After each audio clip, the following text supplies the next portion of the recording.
my water. We're live. Hello, everyone. Live.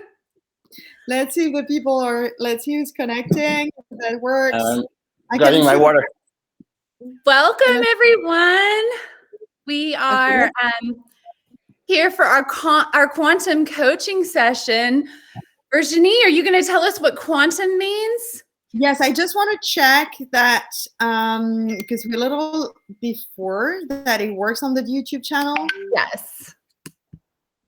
We're a couple minutes early, so we can give a little bit of time for people to arrive. So we're good on Facebook. Okay, and is YouTube working, Benoit? Can you double check? I can tell. We're live. I cannot see. How does it work? I can never see. Oh yes, we're live. Okay. Okay, and how do we see? Because I would be great. Well, you tell me about the comments because I never see how. Okay, so I'll just make sure that it's a public post on Facebook. So, and then make sure you set them down. Okay, great, fantastic. So hi everyone. People are arriving, I guess. Maybe. Okay, we're public. And then make sure you set them down. I have no idea. I think we need to. So if you have anything open but this, will you shut it? Arriving, I guess. You know, maybe. There we go. Cool. No. I have no idea. I think I don't have them open. Me neither. That's cool. I had. It's closed. Too many windows open. There you go.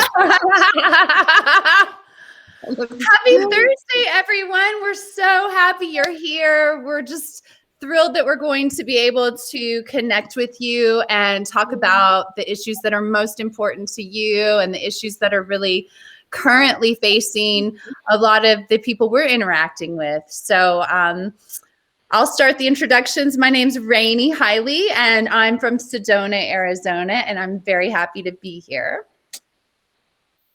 And I'll go next. I'm Benoit LeChevallier. I'm French, based in Oakland, California. And I am super excited every time the three of us get together. Beck-Friis, based in Paris, and so happy to be with all those beautiful beings and to share those whatever is going to come through and learning at the same time as you. We lost Benoit. He'll be back. Come back. So to share whatever's coming through, because I learn all the time at the same time we're having the session, because it's we have to explain, as you mentioned, Rainey, that we should explain what is quantum consciousness, quantum coaching in a very brief way. Where's Benoit? Oh, he's back. Okay, sorry, internet issues. Fantastic. No worries. Well, Virginie was going to tell us about quantum because a lot of people have been asking, what's a quantum coaching session? Yeah. So are you guys telling me about the YouTube comment if there's some, because I don't see them. So if there's any, let us know. So quantum by definition is like one consciousness and all connected. So it's how we're going to, without any ego, anything. Basically, we're connecting the quantum conversation and how it started. This is a whole thing. So I'm going to connect because I'm a little bit into my ego right now. So let me just shift. So should we do a little beginning, set the space? It's a good idea. Oh, yes. It's a good idea. Please do. Okay, so everybody who's joining us now or listening later, we're just going to ask you to take a moment to close your eyes and just begin to follow your breath inward, noticing your stomach expanding with the inhale, emptying with the exhale. And just imagine that you're bringing more light into your body with every inhale and releasing what does not serve you with every exhale. Bringing so much light into your body that you begin to be surrounded with a beautiful bubble of radiant light. And we just have this beautiful protective bubble surrounding all of us individually and collectively, We invite all of our guides, masters, angels, and soul family on the other side to be with us and help us be clear and perfect channels for any information you would like to come through for the highest good of all that is. So be it, so it is. Namaste.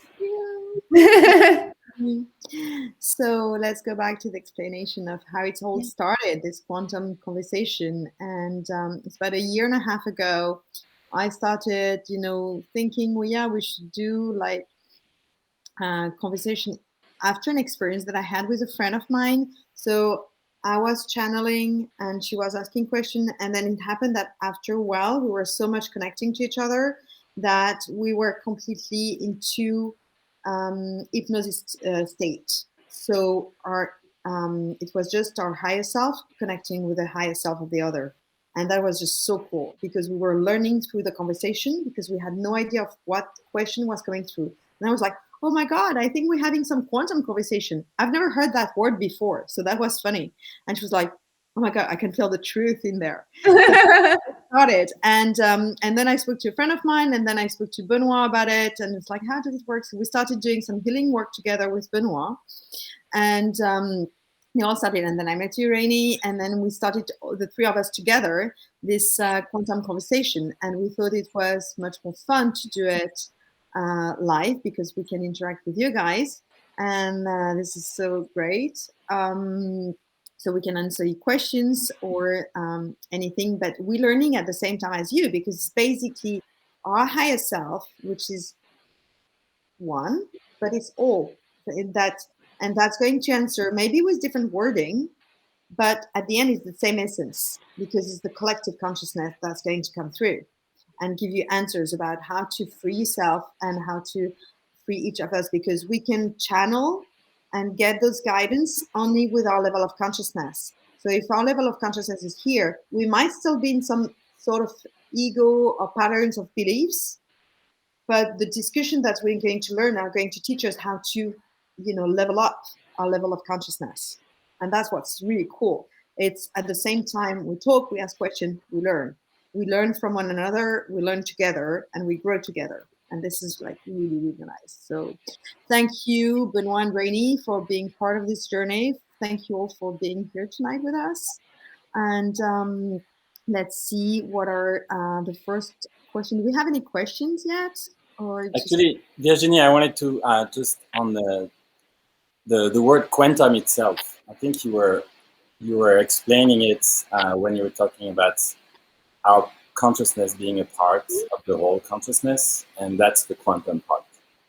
That's we are reuniting, we're accepting that we are part of that one consciousness. And yeah, that's it. Just to explain the word quantum itself. Well, and I kind of think of it as like the unseen, it's like it's the unseen, it's the smallest reflection of us going infinitely smaller and smaller. It's like, how far inward can we go? That's quantum. And the infinite possibilities. Say again? Infinite possibilities. Yes, exactly. Exactly. Well, why don't we start with the question that you were talking about earlier? We wrote these down earlier about shadow work. We had previous question before the session that's been sent to us. And so you were saying the first one, Rainey, was asking you about how to release resistance to shadow work, or maybe why they're feeling resistance to shadow work. Well, I think first, do you want to explain what is shadow work, or shall I go, or do you want to? I think you should explain it because that's really your area of specialty. Okay, so the shadow work is basically we're going to see at all our, basically the box that is around us that limits us to be ourselves. And quite often we navigate in that box, but we don't see the wall. And because they are far, far, far away and sometimes very well hidden. And just how we're going to connect with those pain, beliefs, and patterns that are around us. It's just something that we carry sometimes, so we don't see them because they're on our back. And it's how to address it, how to remove that no longer serves us, that can put us into pain.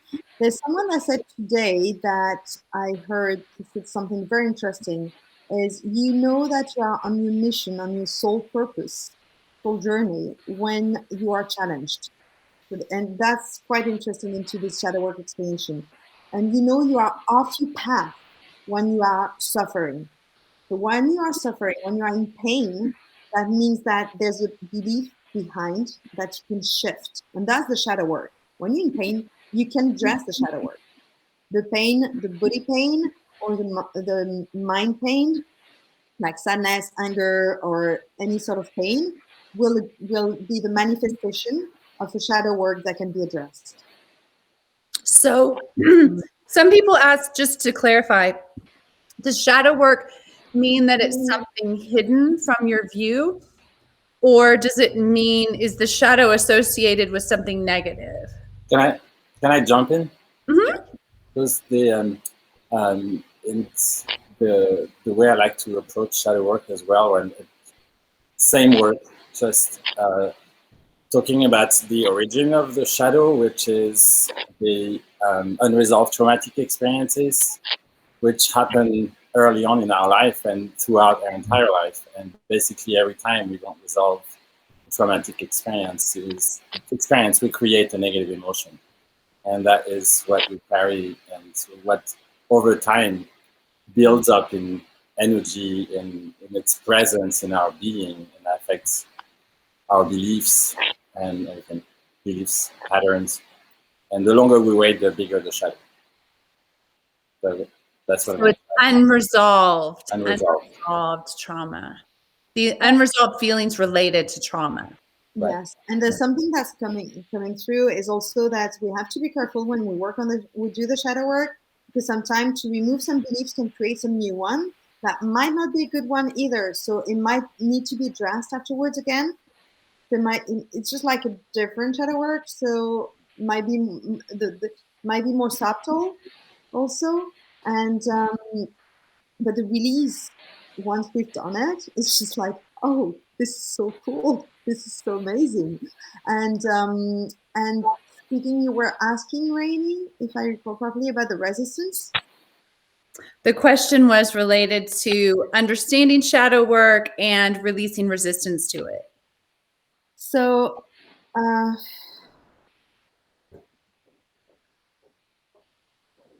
the resistance it's a very interesting question, because how do the resistance manifest? And here are some keys and that I like to say, and I use a lot during my coaching sessions. The keys to when you know that you resist, to address those emotions and what's behind, and how you're going to shift what no longer serves you. So there's, when you use the words "I need to do," "I have to," those are definitely resistance, and that means you are into your ego.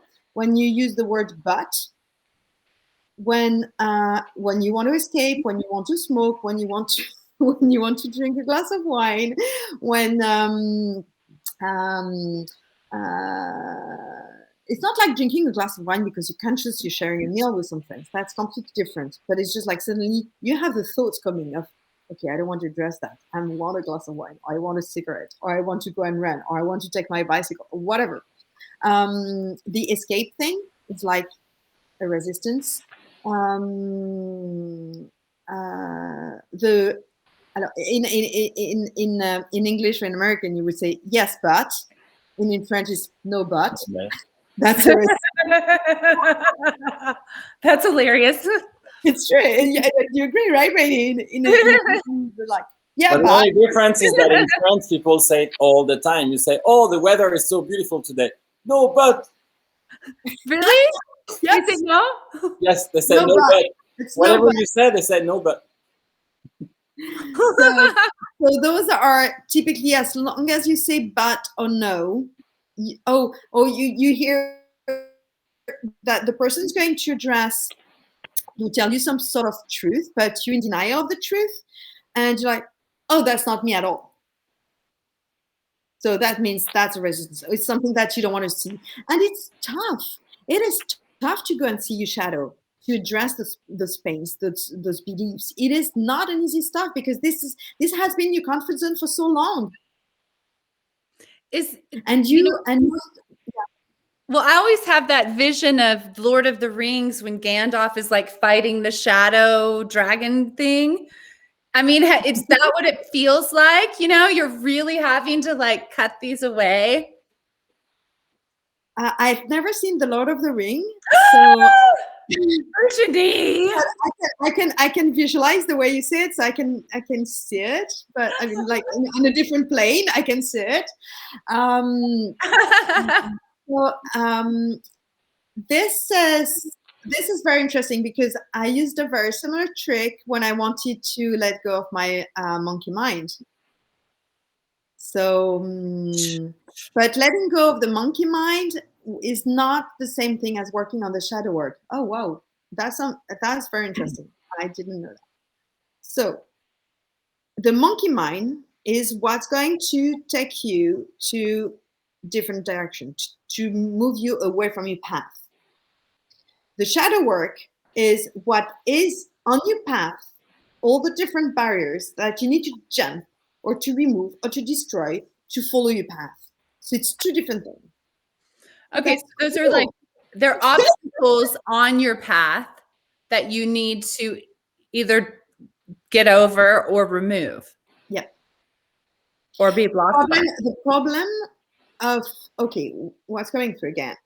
If you leave those on your path and you don't address them, those obstacles, they're going to affect the next generation, and they're still affecting the generation above because it's not healed. Ancestral lineage. Yeah. So on karmic level and transgenerational level, it's not muted. It's not sorted out. So it's very important. Like, let's say if there's a gate, address it, demolish it, remove it. You know, kind of observe it, see what you can do with it, what you can learn from it. You know, what is this? Why there's a gate here? What do I have to learn from that? Stop that I have to stop here. I have to stop at one point. For example, if you have, for example, like business people, they do, and we see that more and more, they have burnout, right? So it's because they don't want to stop. At one point, they did too much, non-stop. So they have this burnout. This is a gate. You have to stop, to address, to rest, to see, maybe to see on the right side of the path and the left side on the path what's happening and how you can address then the gate. How are you going to open it? Do you want to just open it and leave it there? Do you want to remove it? Do you want to, you know, plant some, you know, something else? I don't know. Then that's the free will. But that's interesting, the difference between the monkey mind and the obstacle in the path. So what would you say, Virginie, to someone who's watching, who's saying, you know, but I follow law of attraction, and law of attraction says I should only focus on like the positive things that I want to create, and this is like kind of focusing on the negative? Wow. Can I jump on this one? I know she asked Virginie, because it's when you ask that question, it brings back to me the movie The Secret, which addresses the law of attraction. And that's the question that you ask, I believe, is relating to the one thing that was missing from that movie. Ooh. That which is like attracts onto itself. This is one way I know of formulating the law of attraction. It's the good and the bad, meaning that if we have not done our shadow work, we will attract all these negative things in our life. Yes, even if we have done it, you may still be attracting some of it based on resonating with the collective. So you have to be like, there is some connection to the collective that draws certain things into your life. We have to start with ourselves, and then we deal with the collective. Yes. Yeah, but if you healed within, even though the collective will still carry it, you will not attract it anymore. But you will, by resonance, help the collective to heal also. Yes. Yeah. But it will not manifest in front of you anymore. We're really talking about all the patterns. The positive thinking you're talking about. Yep. And Benoit, what you said about the secret is like absolutely correct, that they should have mentioned that. But positive thinking, I remember writing an article on that about 2 or 3 years ago. And positive thinking, be careful. First of all, there's two different positive thinking that we need to see. There's the positive thinking where, for example, let's say you're a child and you fall from your bike. I mean, that was me, like when I was like like 10, 11, that was just so me. Fall from my bike, I bleed everywhere. Just like, are you okay, Virginie? Yes, I'm fine. Let's go. Like hiding, always positive, and hiding everything, all my suffering. I was hiding. All my best friend used to call me Wonder Woman, but I was hiding so much my emotions. And at one point, I got hit by a car, and I had like a near-death experience. So it's just like I was hiding so much that at one point, the universe needs to think, Virginie, just stop hiding and just let it crack, let it just go out. And that must be that was probably one of my best gifts I had. And because that positive thinking where you suppress the emotion, where you just like play a game.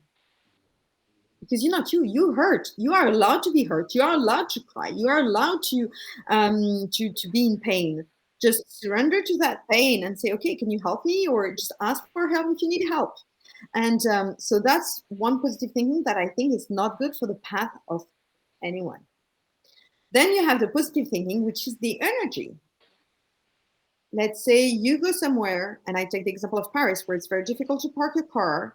And like, oh my God, if I go there, it's going to be impossible to find a spot for my car. And you have the positive. Anyway, I take my car anyway. I'll find something. I was so much into that positive thinking that I used to have people who would do some detour to fetch me because they knew that we would find a spot for the car in front of the party or in front of the restaurant. I promise you, it was just like incredible. Or they would even pick me up to drop me somewhere because they knew that after they would find a spot, or people that will call me 5 minutes before arriving at my place because they know that if they call me, they will find there's a car that's going to leave right before they arrive. So that's because it's just the energy. Okay, if it's in the flow for you to arrive on time, you will arrive on time. If it's in the flow for you to have a delay, you will have a delay. That's the belief phase. The positive belief, I guess, in this case, and it's important to say the belief, not just the thinking. The actual belief is I'm always in the right place at the right time. Then I show up, there's a parking spot in front of the place where I'm going. Yeah. And this other aspect of positive belief that came to me is about people who go to these big churches with those very powerful preachers who can raise a whole crowd and get everybody energized and motivated, and will go to a handicapped person in a wheelchair and then put their hands on their head, and now all of a sudden the handicapped person is going to get up. So the belief, the collective belief is so powerful that person will actually have that belief in the moment and get up and really have the energy that they never believed they had before. Mm-hmm. And the thing is, if they don't really believe, they don't really anchor that belief, it will fade away, and 10 minutes later they will sit back in their wheelchair. And then can I jump in? Yeah, go ahead. Okay.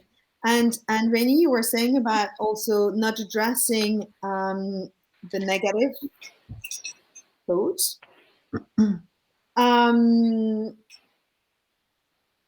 What I see is basically, how can I put it? It's true that into the spiritual world, and specifically, and into the in the US, because people are so positive and they are so much into this positive thinking and everything. But a lot about the suppressing one.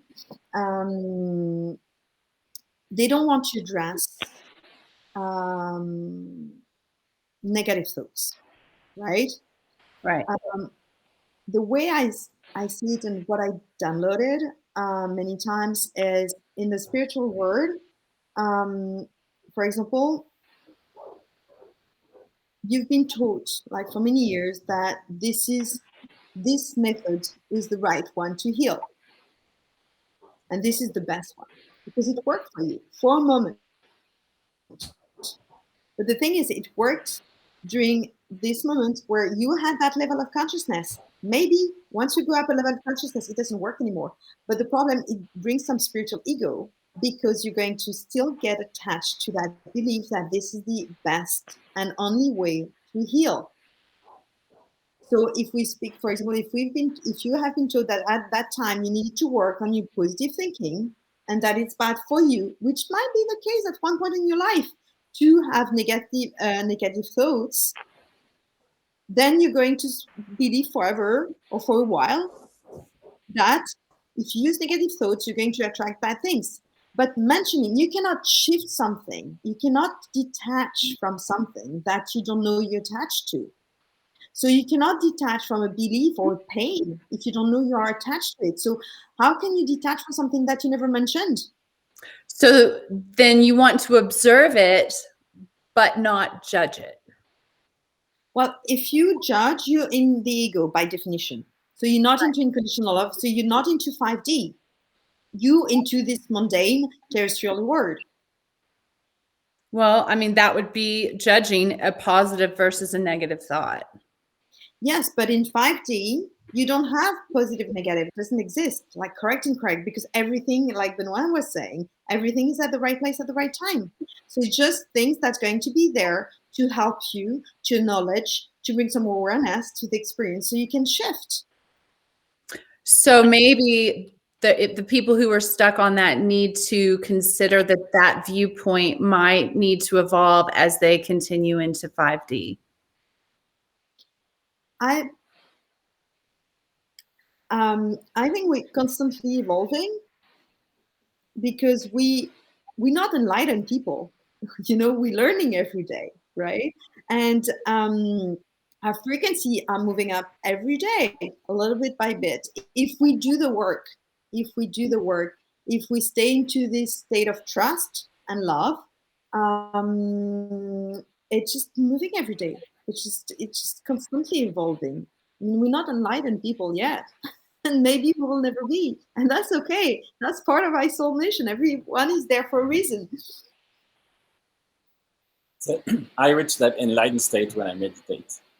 And I wish I could stay in that state of being, in that peaceful state, especially the peace in my mind. We put that mind in the brain. It's really the whole body. But when I find that peace, then the whole rest of the body, everything feels at peace, and the judgments don't even come into the picture anymore. The only time I need to make a judgment is all of a sudden. It's like, I don't know, if the temperature gets cold, all of a sudden I will react to that instant emotion, and then I will go get a jacket, and then I'm done. But my judgment will be, oh, it's cold, I need to get a jacket. And all the judgment, but it's when I'm judging other people, then I'm starting to make judgment about other people, that I'm really projecting my own thing. And that is where I can find the best help to mirror to me what I need to be working on when I start to make judgments on other people. Well, and pointer for the shadow work. Well, and just you saying, Benoit, that like the time when you feel like most alive, like I don't remember the exact word you used, but it was when you meditate. That's when you feel most connected. And it's kind of like there are those, I just want to speak to those people out there who are, I'm kind of the person who would love to meditate 24 hours a day. Like people ask, how could you write this book about, how could you download these books? And it's like, I love being in that channeling state. I love being in that meditative state. It's like, that's where everything makes sense. That's where everything is clear. And it's just navigating the collective that becomes the more challenging part. That's what we do in our life coach work. We each approach it from different perspectives based on our own personal experience, what we've learned. Like Virginie is an expert on Enneagram, and we just help people to be able to find themselves, to find find their place in this world, which is challenging and chaotic. And all of this without the use of pharmaceuticals, without the use of pills, of painkillers, of antidepressants, and the whole pile of medication out there that people have access to in so many countries for free, where you can just go to the doctor, get a prescription, and then get your 80 pills for the month. That's more than one pill a day. And well, we are offering to work without the pills and save yourself a lot of hassle down the road from the side effects of the pill by just doing some deep inner work, finding who you are with your soul family, with Rainey, and finding, what your identity is, I guess, with the Enneagram, and then doing the shadow work by identifying all the unresolved traumatic experiences, which we can all help with. I help with that too. Well, I was just thinking it might be worthwhile you kind of just started that, but for each of us to say, kind of the type of clients we work with and the type of work we typically do might be helpful. You want to go first? Me? Yeah, because you were kind of there, so I want to let you continue, right? Yes. I'd say that a lot of the work that I offer to do today with people is the same work that I have done for myself since I was very young. And thanks to the work that I've done with Virginie in the past year, I've been able to find a point where I believe I'm now able to share that experience with people. And my work is really, and you might have identified that from the things that I talk to, is in identifying these unresolved traumatic experiences to do soul retrieval. To retrieve all the lost soul pieces that we left in every single unresolved traumatic experiences, and that are affecting our life, and where we actually pick up we still have soul pieces from other individuals that have been involved in those traumatic experiences that we take for our own, and that causes some identity issues. The main work is really to go to the source, find the trauma, make peace with it, and regain those part of ourselves that we've left in the back. That's the main work that I do. How do people know if they need that? Do you know what I mean? Like, how does someone know if they need soul retrieval work, or what are they feeling in their life that would call them to you? I would say anybody who's lost. Yeah. Anybody who doesn't know where they are, what's happening. You can also be guided. Sorry? They can be guided to you. Yes, they can be guided to me. And I believe that's what happens, that people find us when the time is right. And we're guiding, the three of us are guiding people to each other already. Yeah. And then the universe does the rest. And yes, it's really anyone who feels out of place in their life and challenged with repeated negative patterns and depression is a big one, fighting in relationships, all these pretty common symptoms. Thanks for sharing that. My pleasure. I know we all know these things, but it's nice to hear you say it. It's a good exercise also to be able to express it. Yeah, because I think it's the first time, if I may say, Benoit, that I felt like it really came through your explanation, and it was like crystal clear, and so it's great. It's really cool. Thank you for supporting. Bravo. All right, who's next? Virginie, you're next. Rainey. Okay, let me get my. Well, I was just gonna say, because you both are really great at helping people that are dealing with like tangible life things, things that are happening in their life.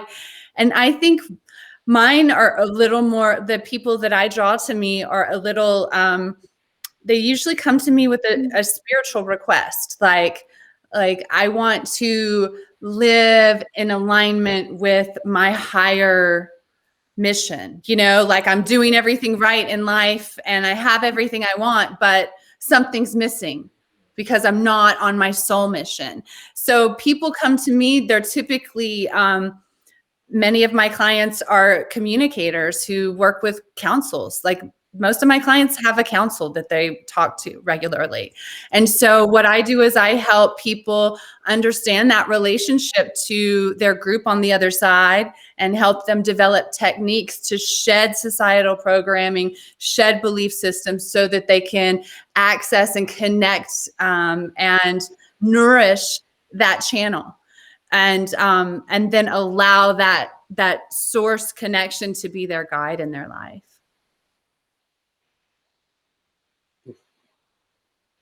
Does that make sense?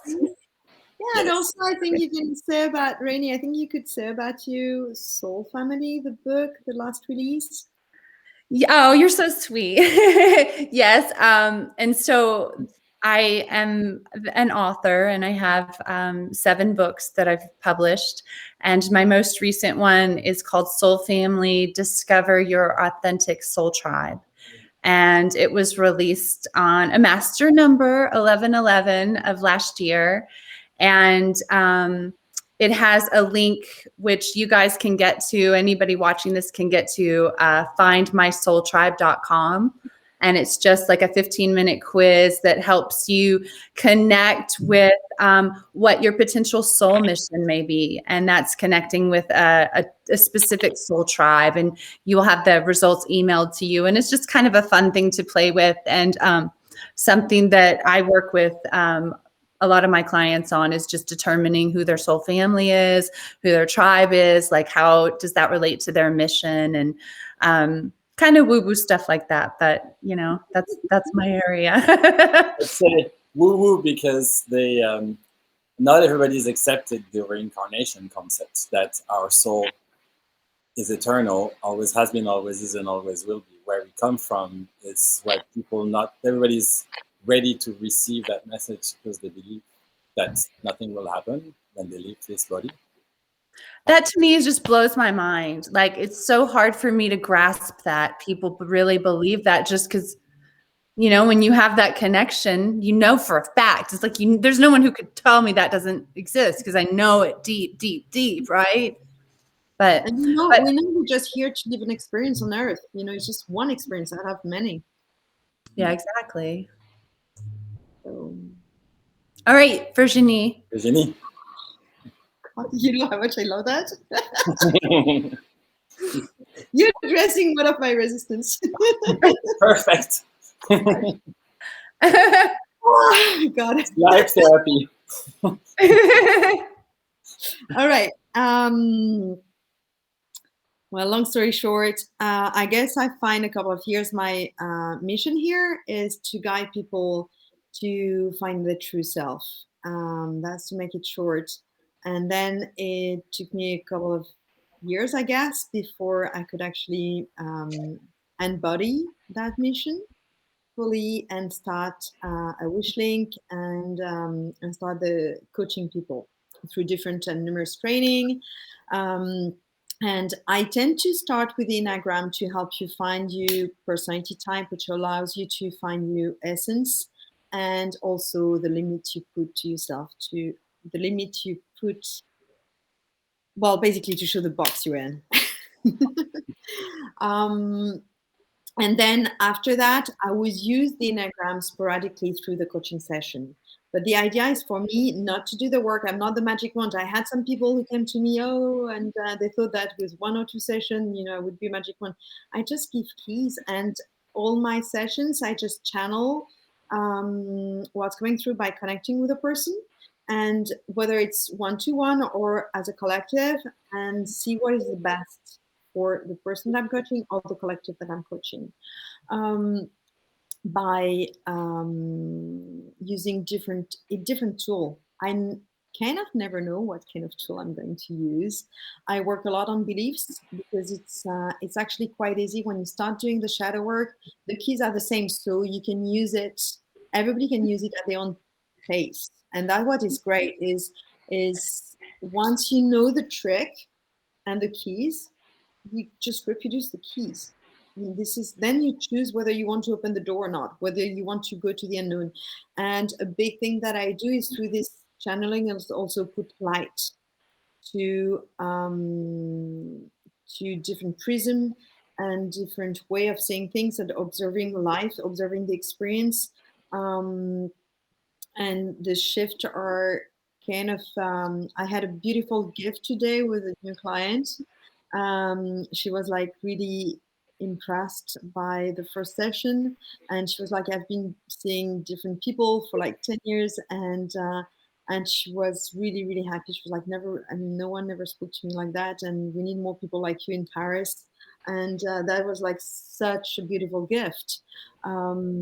So it's very personal. I tend to spend a bit of time before the first session to explain how I work in one-to-one, and same thing on one-to-one, I would connect to the person to feel the need, to see whether I can help. Sometimes I say that I cannot help. Also, that happens.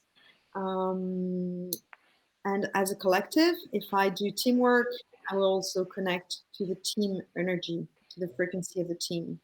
Whether it's 2 people, 5 people, whether it's couple, whether it's family. And my clients, the people that tend to come to see me, are from teenager to CEOs. So there's no limit when you want to start this journey on finding who your true self. And recently I've got like new tools, which I'm having a lot of fun with. Well, hang on, because you said something really interesting that I'm like, I want to talk about that. You were mentioning working with color and light, right? Through a prism.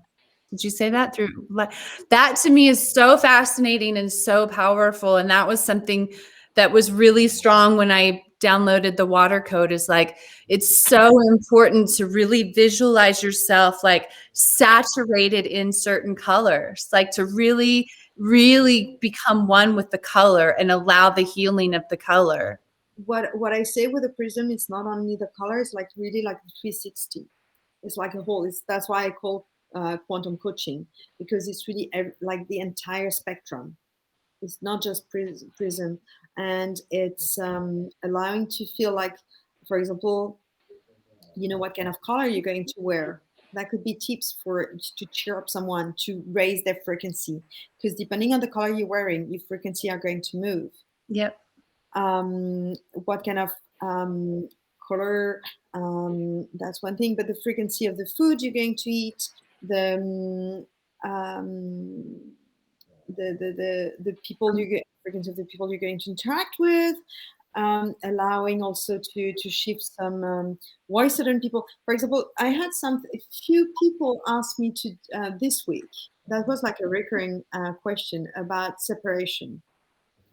How do you address the pain of separation? I mean, especially right now with the COVID, a lot of people, you cannot go and see people in the hospital, or people are dying, or or like breaking up with a boyfriend or girlfriend, or this been addressed like to a abnormal number of time this week from people. And one of the person told me, okay, I got it. You need to work on detachment. They're like, yeah, how can you work? But we spoke about that previously in that talk tonight, is how can you work on detachment if you don't know you're attached to something? But attaching to, not attached because you love someone. Okay, that's a good attachment. There's always a good side and bad side on everything. So the yin and the yang are everywhere. But attached in a toxic way, that like being addicted to something. It's dependence, right?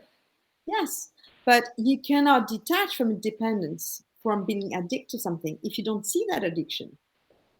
Someone that, if you look at, for example, the best example, and I can speak about it because my mom was like that, is alcoholism.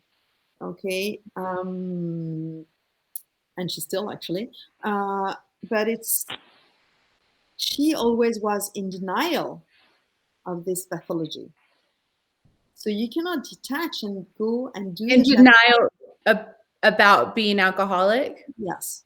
Oh, okay. So you cannot detach and do the work you're going to do this shadow work behind this if you don't see it. So in my coaching, I will also, in different ways, different tools, show you some of the addiction that you have that you may not have seen, so you can release, create some space, so you can get some new stuff getting, and welcome some new experience, some new connections, some new challenges, some new experiences that's going to be for your benefit. And really shedding that, like shedding denial, because that's their block, denial. Well, it's shedding. I love your words when you said shedding, because I think it's like peeling the onion, right? And at one point you see something, it's like really that we have but that's this. I know some people, like you said, Rainey, before, some people don't like the word shadow work, but this is it. And being in denial of something, it's also addressing shadow work. Mm-hmm. And at the level of consciousness, we're going to be in denial. And I had this discussion, it was about a year ago, with a very dear friend of mine. He was like, yeah, but Virginie, you never mentioned that before, and you were a liar. And it was like, I was not a liar. I was in denial. I was not saying it. How can I talk to you about something that I don't see? That was not possible. And that's why, because I had a breakthrough yesterday, that I can actually speak to you about it, because I had the breakthrough. So you may see me as a liar because I didn't speak about it, but I could not speak about it. So for me, I was in my truth, but I was at that level of consciousness until I had the breakthrough. I moved up level of consciousness, and then I could see it, and then I could speak about it. I could see to the person, okay, I'm sorry, this is what I didn't see, and I'm so sorry about that. I was going to talk about the something that I see as a paradox, that we're working on detachment from things that that come from dependence, whether it's alcohol or drugs and all of these. Medicine, like in France, we have this huge cabinet of medicine. Pharma, yeah, that falls under the drug category for me. And so we have those crutches that we use to feel better about ourselves, and so we attach to those, and we use them to try to detach from ourselves, from situations, from patterns, from people. And at the end of the day, when we manage to get rid of the crutch and then we make peace with the people, what I mean, the paradox is that in the end, we realize that there is no separation. We want to be detached in a world where we actually were not separated at the source, at the root. Well, we're detaching from illusion. I had a massive download that I didn't share, or I shared it with like 2 or 3 people only, about separation. I think what we are asked to do is really go deep down into seeing the separation. Okay, that might not be the place to say it, but okay, I think it's okay.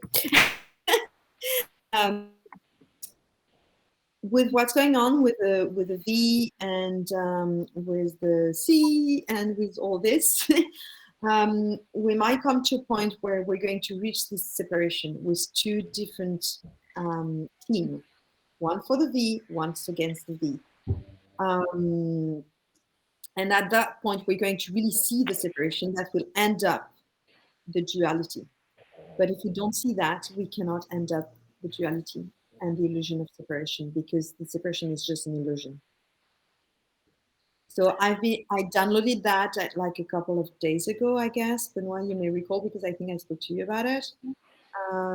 And it's something like really deep, really, really deep, that to go through this, really seeing this separation, like that's why there's some people that's going to get out of our life, and that's going to be painful. But if we don't see it, we cannot go out of this illusion of separation. That will be the end of duality, and that will bring peace also, and freedom, and more love. Oof.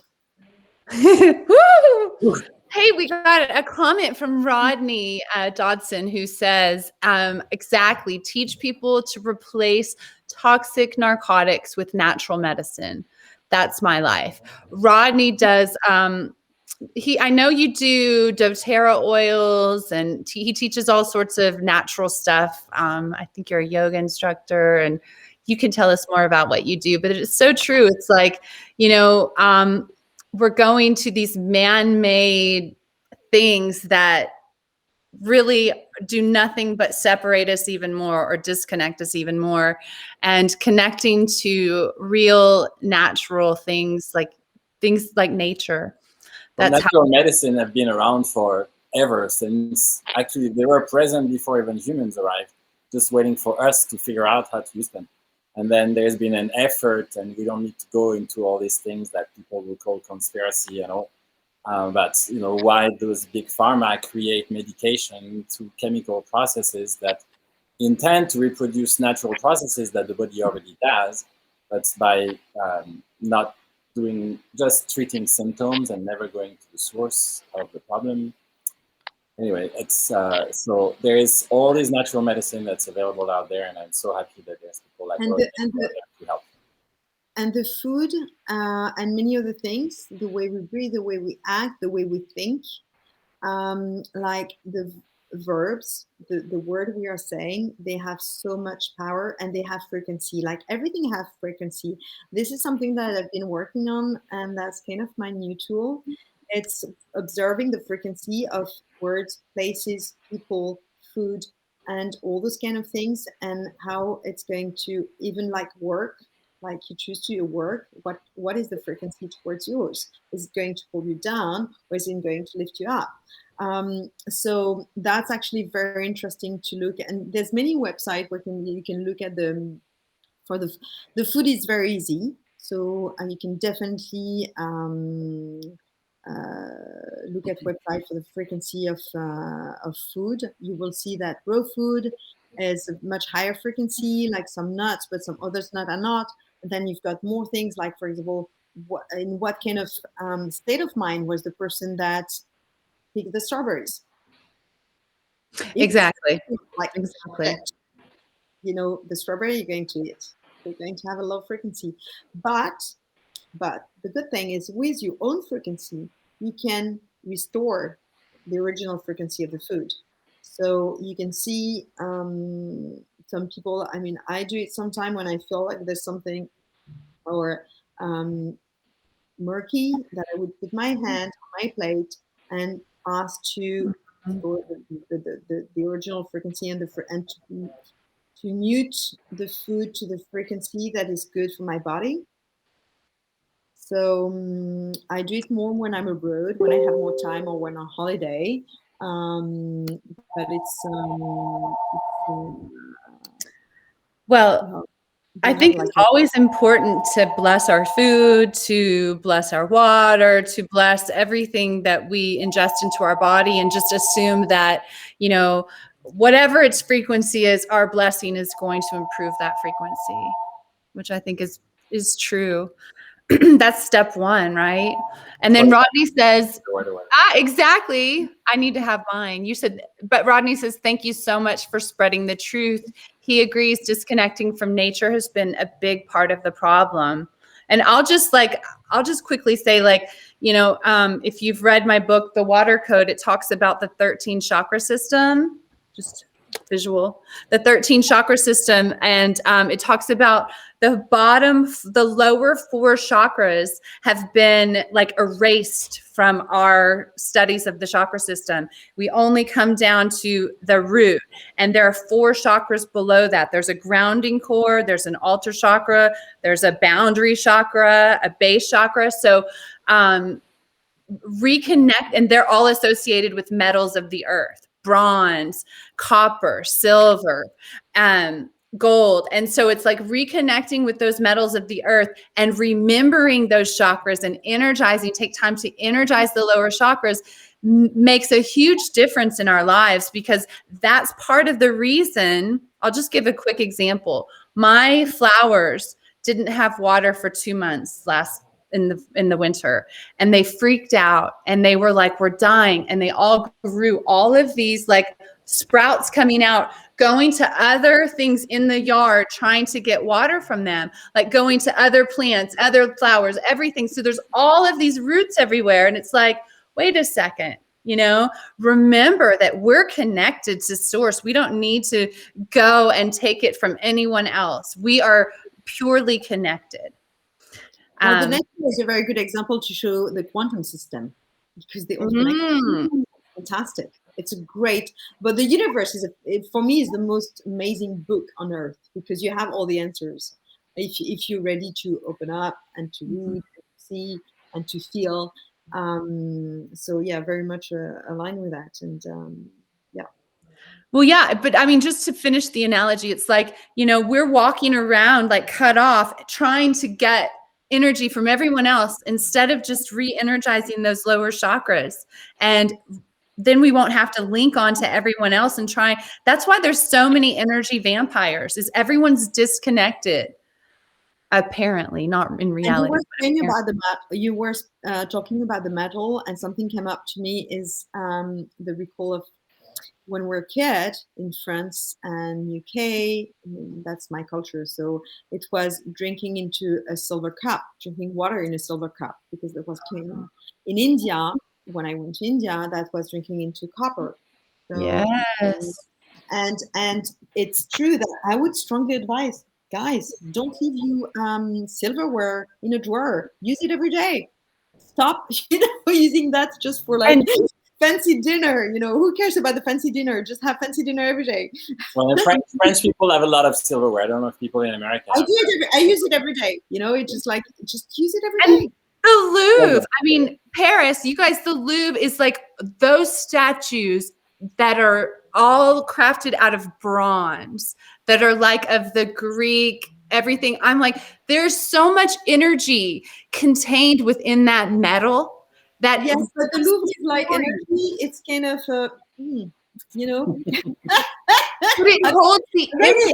Have you been to the Louvre or not? Oh, you're making it. I see. Yes. Yes. It's beautiful, but the place itself, the energy, I'm not sure it's like the best one in Paris.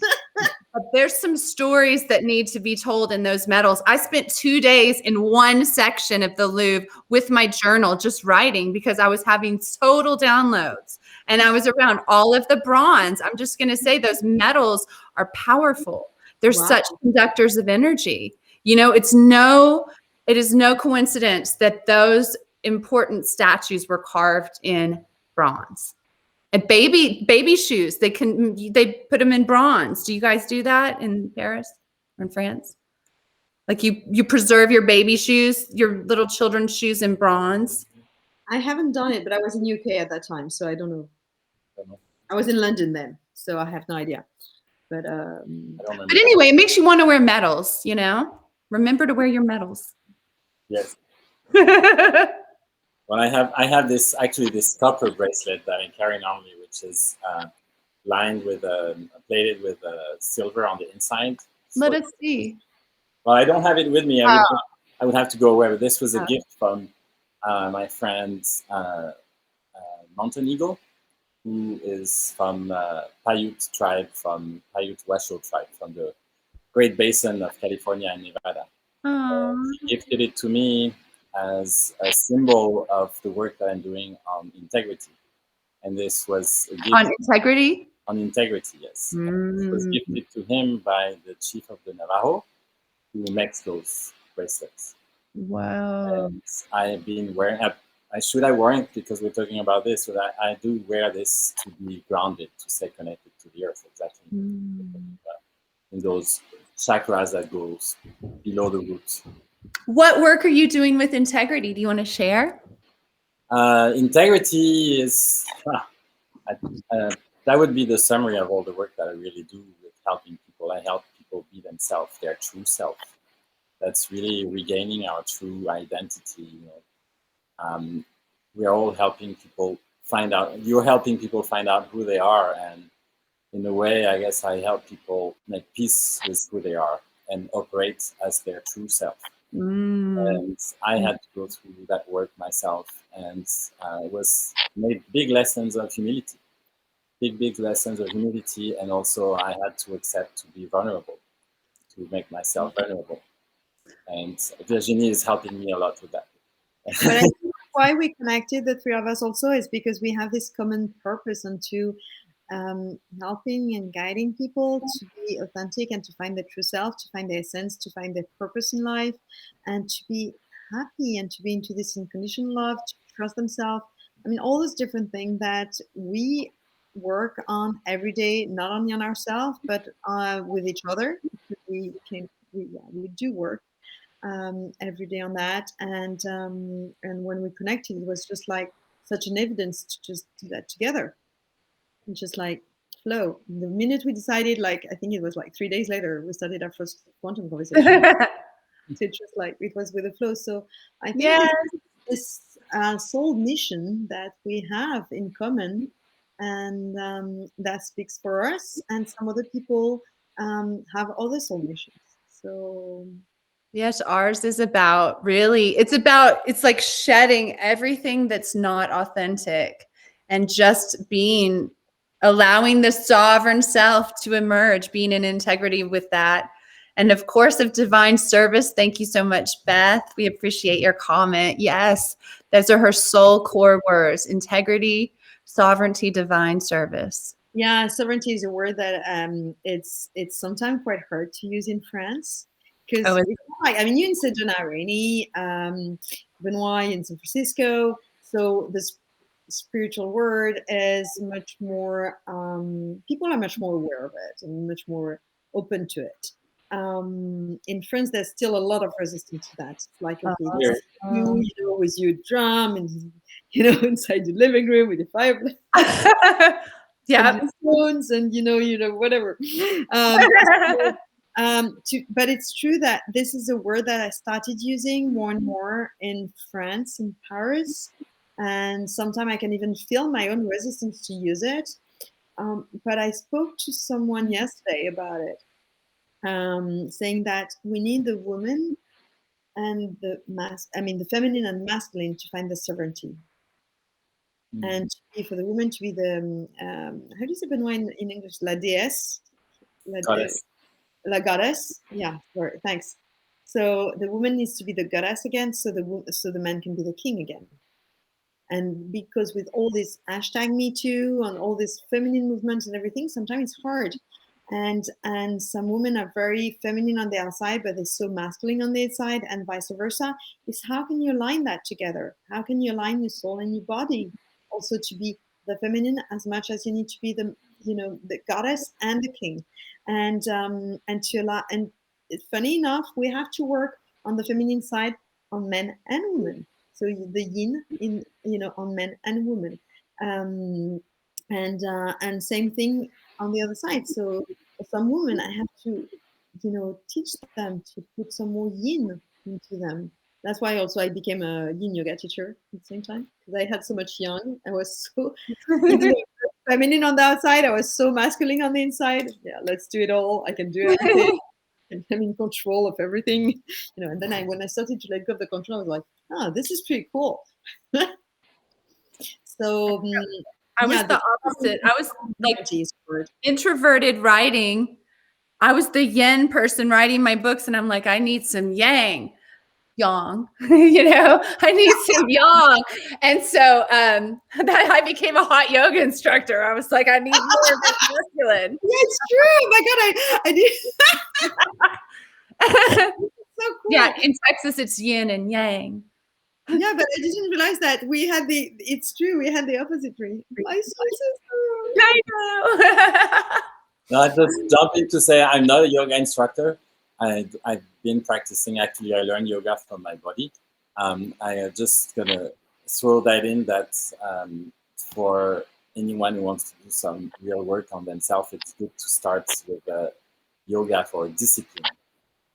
And there's all forms of yoga out there, and yoga is a good way to start to go get in the right direction to reclaim our sovereignty. I had a very good last yoga session I had. Do tell. It happens in yin. I had like a mass. I felt during the yoga class that I was attending I felt something coming up. I was like, oh shit, I'm going to have a breakthrough very soon. And like 6-7 hours later, boom, breakthrough. And Benoit was writing to me, are you ready for talk, for work? Sorry, I'm processing something right now. I'm having a breakthrough. I'll call you back later. I felt so much better afterwards. That can also help a lot. It's also a key on addressing limitation, addressing a resistance. You can do some yoga because it does help to open up some stuff that you don't want to address. And the cool thing about that, which I love, is you don't see it coming. Right. You have this breakthrough, but you don't even need to work. I mean, yes, you do your yoga, but you don't work on it. So it's not like right. The yoga's working on it. Totally. It's so true. And especially in yin, because you're like holding the posture and you're like, this is easy. I could do this forever. And then all of a sudden you're like, oh, how many more minutes do we have to hold this posture? And it's like, whoa, that's when the breakthroughs start happening. It's just so powerful. Yeah. Yoga means union, right? Union. Bringing us back in the center where we reunite masculine and feminine and become one. It feels like you just spreading the words of the finishing of this session. You did. It was like perfect. I was like, well, what else needs to be said? That was perfect. Yeah. It's shifting, you know. The first time I think it was Rainey, then it was me, then it's Benoit. Yeah, it's like this energy moving, and it's really nice. So, well, thank you, everyone. Thank you so much for tuning in and connecting with us, and thank you to all of you who are tuning in later. We're just really happy to connect with you, and just we're here out of our longing in our heart to be of service. That's what we're here for. So thank you. Thank you. Thank you very much. Ladies. See you soon. We'll let you know about the next flight very soon. We will announce soon. Stay tuned. Bye, everyone. Bye.